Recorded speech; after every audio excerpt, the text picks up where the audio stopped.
नमस्कार, मैं सुरेश प्रताप। मेरे साथ मार्क्सवादी कम्युनिस्ट पार्टी के उत्तर प्रदेश के सचिव कॉमरेड हीरालाल यादव हैं और उनसे मैं बातचीत करूंगा कि कैसे वो इस मार्क्सवादी कम्युनिस्ट पार्टी से जुड़े, जबकि वो बीएचयू में यहाँ पर छात्र थे, अध्ययन कर रहे थे और एक समय ऐसा आया कि ये कम्युनिस्ट पार्टी से जो है जुड़ गए।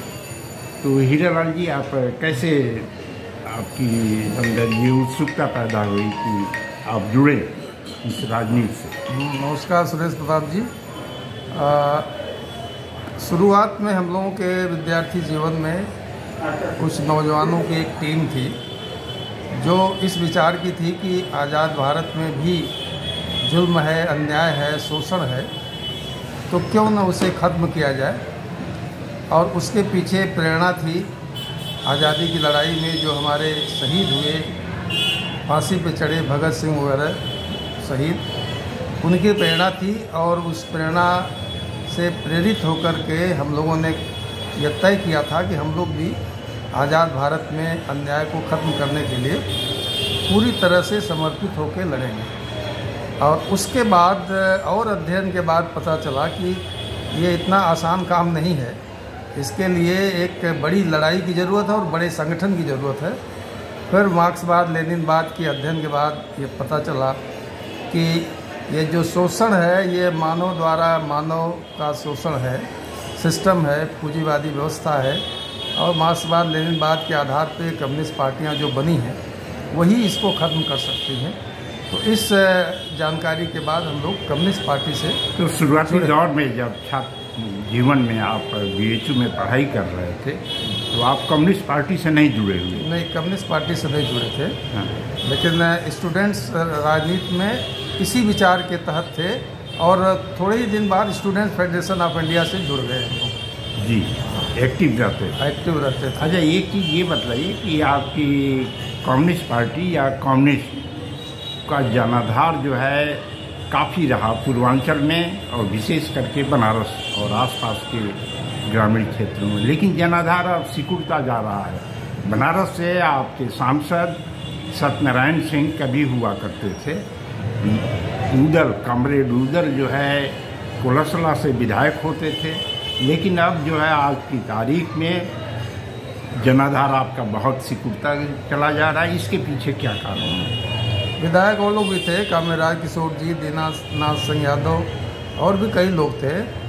असल में उस समय जो राजनीतिक संघर्ष था वो सीधे सीधे कांग्रेस, कम्युनिस्ट पार्टियां और सोशलिस्ट पार्टी, जो गांव में जमींदार थे, सामंत थे, जिनका अन्याय अत्याचार गांव के गरीबों में था, गरीबों के ऊपर, उसकी लड़ाई कम्युनिस्ट पार्टियां लड़ा करती थी, कुछ सोशलिस्ट पार्टियां भी थी। और उस लड़ाई के बदौलत कम्युनिस्ट पार्टियों का समर्थन बढ़ा था और उसमें जाति सभी थे, पिछड़ी जातियां, दलित, सारे लोग कम्युनिस्ट पार्टी के झंडे के नीचे काम करते थे।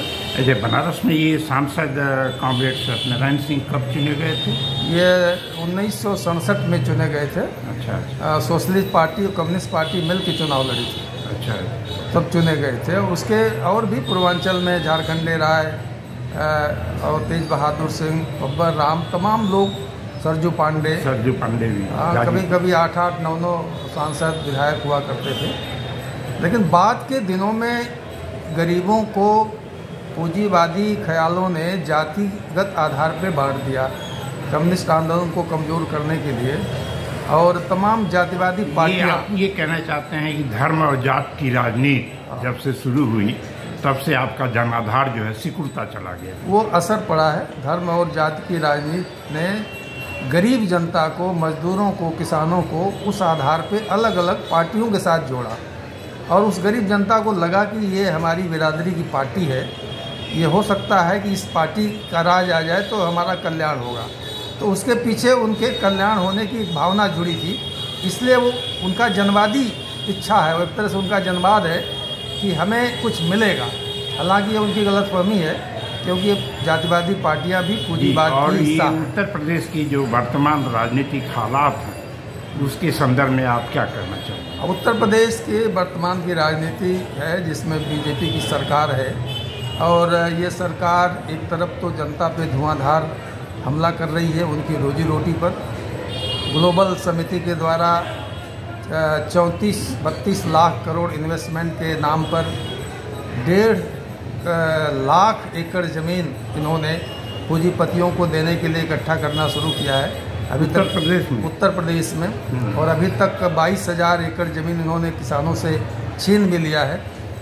बुलडोजर चलाया जा रहा है, गांव समाज की ज़मीन, चारागाह की ज़मीन, किसानों की ज़मीन ज़बरदस्त तरीके से अन्यायपूर्ण तरीके से। कोई लामबंदी आप कर रहे हैं? इसके खिलाफ हम ही लोग लामबंदी कर रहे हैं, बाकी लोग कोई लामबंदी कर ही नहीं रहे हैं।